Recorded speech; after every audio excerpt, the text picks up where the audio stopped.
friends, and welcome back to my crafty space. My name is Crystal, and today I am super excited to share with you my first project for the Paige Evans cut file design team.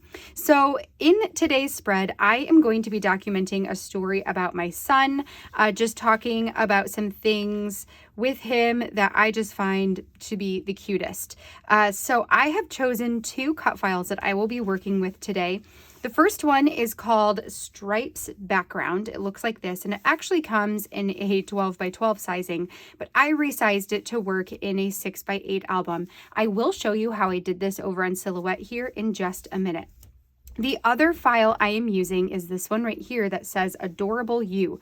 So this was a title, and my plan is to put this one in the middle box here, and then to put my photos in the top and bottom corner, add some journaling in, and add some embellishments as well. So I'm really excited to make this happen. That is that. So what we're going to do, I am going to bring you guys over to my computer to show you how I was able to resize these cut files to make them work for this project. And then we're going to come back over here. I will put you on fast forward and we will get to work putting this spread together. So let's go ahead and head over to the computer. All right, friends, so before we get to assembling this project over on the craft table, I first wanted to come over here onto my computer to show you how I took these two cut files that I will be using today and I altered them size-wise to work for me in my 6 by 8 album. So the first one that we are going to be working with is the background stripes cut file. As you can see, when I open it up, it is designed to be a 12 by 12 page cut file. I actually want this to fit in my 6 by 8 album, but outside of the page protector.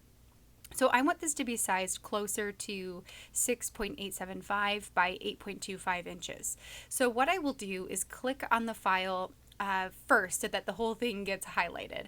Then I'm going to come down to the bottom corner, click on the arrows, and then shrink it down. So this is going to keep it to scale because I clicked on those arrows. So we will adjust this to where it says, well, as close to 6.875 as we can get, which looks like about 6.87. So I'm going to leave it there. This is going to give me the correct width for the page I am looking for. Then I'm going to come over to the middle one on the bottom, this middle box, click and drag this down until the height is closer to that 8.25, which is going to be about 8.245. It looks like as close as I can get. Now this does warp it because I'm not resizing it, I should say, from the corner. I'm pulling it down, and so it does extend the cut file here on my screen. For something like this, where I'm just working with background and stripes and straight lines, it doesn't bother me that it's a little bit different. So the boxes are no longer going to be square, they're going to be rectangles. I'm totally cool with that. So this is where I am going to cut that background from. That is the size I will be using.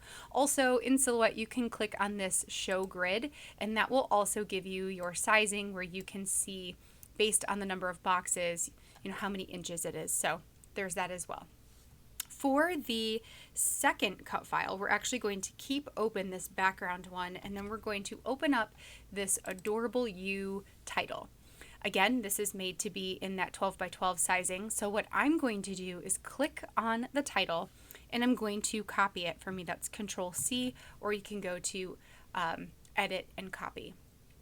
Then I'm going to go back over to this stripes background. Actually, I think I'll just hide the grid. Makes it a little easier to see this. So we'll come back over to the background, and I'm going to paste on this title. From here, we can go ahead and adjust the sizing. So for this, I am going to go from the corner, and I'm not going to warp this one, and I'm just going to keep it to the scale. And I want this to fit inside of this middle square. So I'm going to continue resizing it until I get it to where it's just inside that rectangle, which this looks pretty good. So I am going to cut out the outline for this title out of a different pattern than I am for the whole background. And that is what I will have over at the table with me when I meet you back over there. So once you have it like this, you're just going to go ahead and send it to the silhouette machine, have the machine cut it out, and then you will be good to go. For my project, I'm using a holographic paper for the background stripes, and then I'm using a orange paper that's also got a little bit of holographic in it as well for the Adorable You title. So that is that. I am going to meet you guys back over at the craft table, and we will work on getting this page actually put together. The first thing I'm going to do for this cut file here, and this is that stripes background, is I'm actually going to take the upper right-hand box and the lower left-hand box and cut out all of the lines. I want this to be a completely open box where I can add my photos into it, or at least have this as kind of like a frame around my photos. So that is what we're going to do first. Then I'm also going to cut out the diagonal lines from the middle box as well. The reason I'm going to do that is because I am planning to add the Adorable You title into the middle. And I'm figuring I'll probably just put some kind of solid pattern or maybe white or something of that nature behind it so that when I get the Adorable You title backed, that we can actually see it. It won't be too busy with having the stripes and everything behind it as well. So we're just kind of clearing out these boxes first, and the rest of them I'm going to leave as they are. Once I get that done, I am then going to start looking through my papers, or going through the paper that I've chosen to figure out what colors I want to back those different boxes in. Now, this paper that I'm working with, actually this whole collection that I'm working with is it's Paige's collection that you can find in the Michaels stores. So this is all to do with her explosion box collection. So one of them had one of the papers in the 12 by 12 pack had this striped like rainbow ombre type paper. And I thought that it would be perfect for adding some color behind some of those blocks. And then I could actually color block them as well. So for this middle one, I decided to just go ahead and add some white in there. I am using my Tombow Mono liquid adhesive glue to add just little tiny itty bitty dots all along those, or the cuts, or the strips there, the frame. And then while it is still wet, I am going to trim off the excess. So I'm just taking my precision scissors, which I always recommend when working with cut files. It's much easier to control smaller scissors like this when you're working with really delicate lines. And then I'm just going underneath and trying to get as close to the line. And even if I go a little bit under the cut file as well, that's fine too. I just don't want the white to show from the sides. So there we go. So we've got the middle section backed with white. Then I'm going to pull over the title so you can see that it's going to fit in that square right in the middle, but we'll do that one later. So now I'm pulling over this rainbow ombre stripe diagonal thing here, this paper, and I'm going to cut them into the strips. That way we can see, the different colors that we can work with, and it will make it a little bit easier to back as well. So first I'm going to grab this yellow gold one. And that's the one I want to put in the upper left-hand corner. I am going to pull colors that will match well with the photos that I've chosen. So in those photos, there's a lot of blue and a lot of green, a little bit of gold. They're pictures of my son, and he's got, some really blonde hair. So I've got, the yellow that kind of goes with his blonde hair, and the blue of the sky, the green of his jacket, that sort of thing. I might add an orange in there, I think, as well, just trying to keep my colors where they go well together, but they also go well with the photo. And that is what I will use to back each of those squares that have the stripes in them. The really cool thing about this cut file is that it has a couple of boxes where the stripes are horizontal. And what's nice about that is it provides natural journaling spots. Now, if you guys have been following me for any amount of time, you know that one thing I love is to add lots of words on my scrapbook pages. So I am always looking for for cut files and for opportunities to add more story, more text, more words. So this was one of those cut files that as soon as I saw it, I just knew that it would be great for that. So I'm going to skip over the rest of the backing of that file since you can see how I did that. And then we've got the end result of all of the colors behind those stripes. So the last thing I need to do for backing this file, I apologize for my head and my hair here, but the last thing I needed to do was to add my photos. So I just put a little bit of adhesive around the outside of the cut file there and then put it down on top of my photos. So I've got a photo in the top corner and the bottom corner of my son taken on the same day. So next what I'm going to do is take this little adorable you file and we're going to get that one backed as well. I needed to figure out what color paper to use. I thought about using maybe purple, but it just didn't really go with what I had already picked out. Like there is no purple on this spread, so I, decided against that. Then I also pulled out this blue striped, or not striped, it's a polka dot. The blue polka dot out of one of the 6x6 pads from the Explosion Box collection as well. This is also super cool, is that inside of that 6x6 paper pad, there are some patterns that are actually transparency. So I thought about backing it with the blue transparency. It was really bright though, and the rest of this spread is kind of muted. So I decided against that, and instead I chose to work with just this blue polka dot here, which the polka dots on top, it's hard to tell there, but they are holographic, just like the stripe paper I used is holographic too. Also, the holographic stripe paper, or the paper that I used, I should say, to create my stripe background cut file, that was also from the Explosion Box 12x12 paper pad. So just to keep that in mind. Then in my embellishment trays there, I've got a bunch of floral elements, and then I've got a couple of sentiment pieces that I can use on this spread as well. The floral elements, those are from the Horizon collection from Paige. So this is a collection that I purchased, and I have used almost all of it up because I did a whole traveler's notebook out of it and some other projects along the way.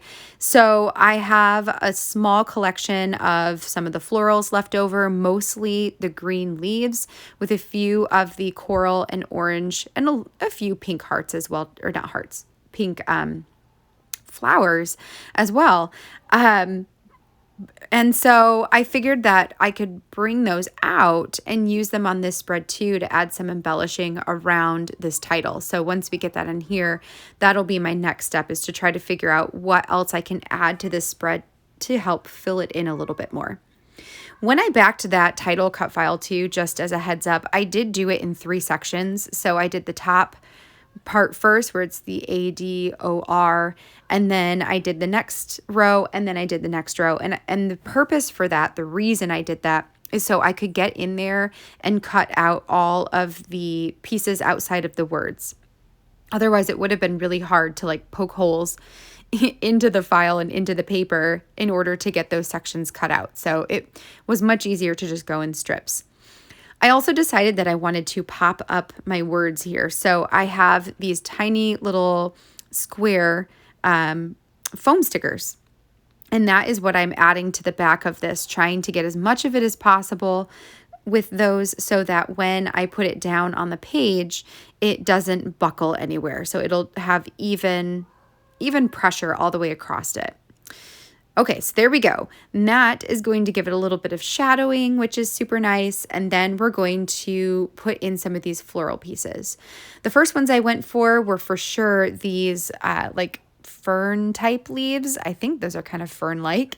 And I like the way that they can go on the top and the bottom of the title here. It draws your attention to the title. And then the green also really pulls in the green from my son's coat. Then I thought that I could take some of those phrases and put them across the bottom of the photos, again working in that diagonal pattern, which helps to draw your eye from that bottom left corner up to the top right corner. So I think it really helps to make everything look really cohesive and flow nicely. From there, I'm just going to add in some more of the floral elements. I pulled in the oranges and the corals because we do have some of that orangey color in one of the squares there. And then the yellow in the upper right-hand one, not right, the upper left-hand one. Which there is a little bit of yellow there in that coral floral as well. I pulled out this purple one that I've got my hand on and decided, nope, I'm not putting purple on here because there is no purple on here. I keep, thinking about it and then deciding against it. And then once I have this the way I like it, I'm going to start adhering it all down. I am using my ruler adhesive here, which is I'm going to try to say this. I'm probably going to butcher it. It's a Kukoyo, something like that, roller adhesive. It's definitely my favorite of all the roller adhesives that I have tried just because it doesn't gum up ever. I feel like my other ones always gum up eventually. And then I'm just sticking it straight down onto the cardstock underneath. So the last thing I'm going to put down on this square will be that title. That way we can get everything positioned just right and we won't have to worry about, having to cut off pieces in order to fit it underneath the Adorable You title. But it goes fairly quickly once I have everything where I want it to go. If this was a lot more complex, like if I had a ton of extra embellishing here, I could have taken a picture of it and then removed it all off and put it back on there again. But since there were just a few things here and there, I felt like I could just, pull them off, put some adhesive on it, and then stick them back in and it would be totally fine. I am fussing around with the left side of this because something just feels off about it. So I'm trying to figure out what I can put in here to make the left side of this floral piece feel a little bit more balanced with the right side. So I will pull this off and ultimately I will not put on that lime green piece. I think that was kind of throwing it maybe a little bit. And then I will pull out a light blue leafy bit. And that is ultimately what will feel the best on this spread. So that's what we're going to do here in just a second. It's just lots of playing around. I definitely suggest that when you're working with something like this, I am by no means a master layerer of embellishments. It's a little bit outside of my comfort zone, which is why for me, I keep things really simple because I am a simple scrapbooker. I don't like having a lot of embellishments on my spread. So for me, I just try to add a few things where I feel like it'll help things to look balanced, but then I stop there. So on this one, I've got, the two fern-like pieces and then 2 flowers and 2 extra leaves, and that's it. And then my title. So now that I have the middle part done here, the last thing I want to do before I add any of my journaling on here, I cut out another piece of cardstock just to that outside the page protector size. And then I'm going to adhere that to the back of my page. So this is going to help keep everything stable and nice and secure. And then I can also hole punch it and add it into my album. And then eventually, when I have a spread to go on the back side, I will adhere it back to back with another spread in my book. This spread is for a story in my son's story album, which is an album that's just a compilation of a bunch of stories about my son. Then I grabbed over my roller date stamp. I'm trying to remember to date stamp things this year. So I added that into the bottom little section. I will take this to the side and add my journaling. All right, you guys, so that completes my project for today. This one was really fun to work with. I loved being able to not only pick a cut file that would be decorative and have a cool design on my project, but that would also lend itself to helping me tell a story. So for this one in particular, having the natural lines inside of this page where I could add my hand journaling to it just really set this cut file apart for me. So I'm just super pleased with this, and I really hope that you guys have enjoyed this process as well. If you enjoyed seeing this one come together and maybe got a little bit of inspiration to try out some cut files on your projects, I would love a thumbs up down below. Also, make sure you hit that subscribe button so you can see all of the content I have coming in the future. You guys can look forward to at least 2 videos each month using cut files. That is for now my my design team requirements, but you guys know I love cut files, so you'll probably see them a lot more than that. So just, you know, heads up for that. But yes, so super excited to be part of this team, super excited to have the honor of sharing these cut files with you guys. And you know, as always, if you have any questions whatsoever, leave those in the comments down below for me, and that will be that. So I will be back later this week with some more of my process videos. Until then, I hope that you all have a wonderful rest of your day, and I will catch you all in the next video. Bye now.